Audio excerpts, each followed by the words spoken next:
Ya. Bismillah. Assalamualaikum warahmatullahi wabarakatuh.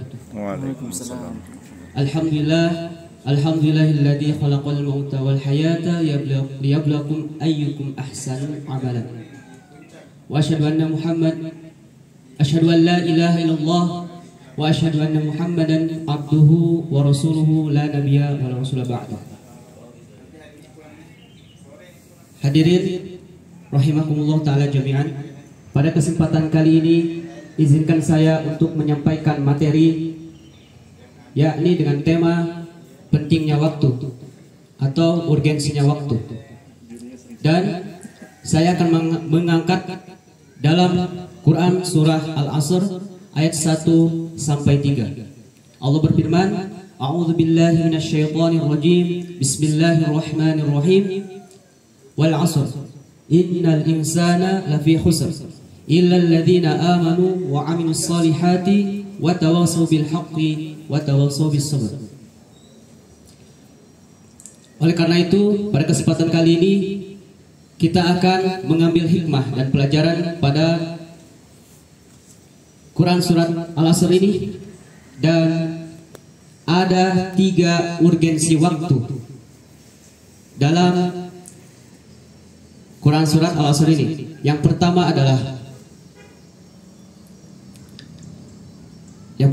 Allah berfirman wal 'asr, demi waktu. Yang kedua, innal insana lafi khusr, sesungguhnya semua manusia berada dalam kerugian, tidak tanpa terkecuali. Yang ketiga, Allah berfirman illal ladzina amanu wa 'amilus solihati wa tawassaw bil haqqi wa tawassaw bis sabr, kecuali orang-orang yang beriman dan mengerjakan amal soleh serta saling menasihati dalam kebaikan dan sabar. Tadi kita sebutkan ada 3 urgensi waktu. Yang pertama, waktu merupakan umur manusia untuk beribadah kepada Allah Subhanahu wa taala dan juga beramal soleh tentunya. Sebagaimana firman Allah dalam Quran surat Az-Zariyat, Allah berfirman, "Wa ma khalaqtul jinna wal insa illa liya'budun." Kata Allah, tidak aku ciptakan jin dan manusia melainkan untuk beribadah.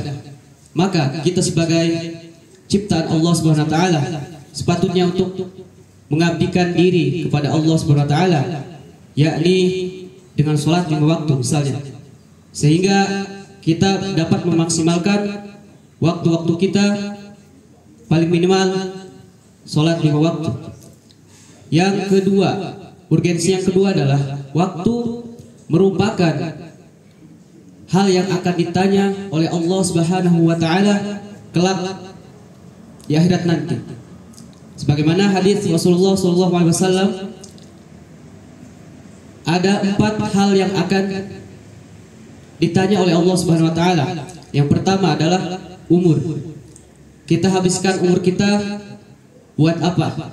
Apakah itu untuk bermanfaat, hal yang bermanfaat atau tidak? Yang kedua, terkait dengan masa muda kita. Apakah kita habiskan masa muda kita untuk hal-hal yang kurang bermanfaat, tidak bermanfaat, atau untuk kebaikan di jalan Allah Subhanahu wa taala? Yang ketiga, hal yang ketiga adalah harta. Harta kita digunakan apakah untuk menginfakkan di jalan Allah Subhanahu wa taala atau tidak? Atau melainkan untuk berbuat maksiat, menipu orang dan sebagainya. Kemudian hal yang keempat adalah terkait dengan ilmu kita. Kita belajar apakah kita sudah mengamalkan ilmu kita atau belum. Maka 4 hal ini penting bagi kita fokuskan sebagai untuk bahan muhasabah. Kemudian urgensi yang ketiga adalah waktu merupakan hujjah Allah atas orang-orang yang tidak melakukan amal kebaikan selama ia di dunia, hidup di dunia. Maka sungguh merugi orang-orang yang ketika ia mati kemudian dia tidak melakukan amal soleh, maka orang-orang seperti ini adalah orang-orang yang sangat merugi. Kecuali kata Allah, illa man atallaha biqalbin salim, kecuali ia mendatangi Allah, berjumpa dengan Allah dengan keadaan hati yang bersih, hati yang selamat. Hati yang selamat yaitu sebagaimana dalam hadis Rasulullah SAW bersabda, al-muslim man salimal muslimun min lisani wa yadih, yaitu seorang muslim sepatutnya harus menjadi pelopor untuk menyelamatkan dirinya, juga menyelamatkan kaum muslimin yang lain. Dengan apa? Dengan tangannya, dengan perbuatannya, kemudian dengan perkataannya. Maka kita sebagai muslim tidak sepatutnya untuk saling mengejek satu sama lain, karena kita saling bersaudara. Jangan sekali-kali berkata kotor. Kalaupun terlanjur, maka beristighfarlah kepada Allah Subhanahu wa taala. Hadirin rahimakumullah taala jami'an. Oleh karena itu ada setidaknya 4 prinsip dasar yang kita harus miliki berdasarkan Quran surah Al-Asr 1-3 yang tadi kita bacakan dan jelaskan. Yang pertama adalah memanajemen waktu. Manajemen waktu kita paling minimal sholat 5 waktu. Yang kedua adalah beriman dan mencari ilmu. Semoga kita yang ketiga adalah titilah jalan menuju Allah Subhanahu wa taala. Yang kemudian yang terakhir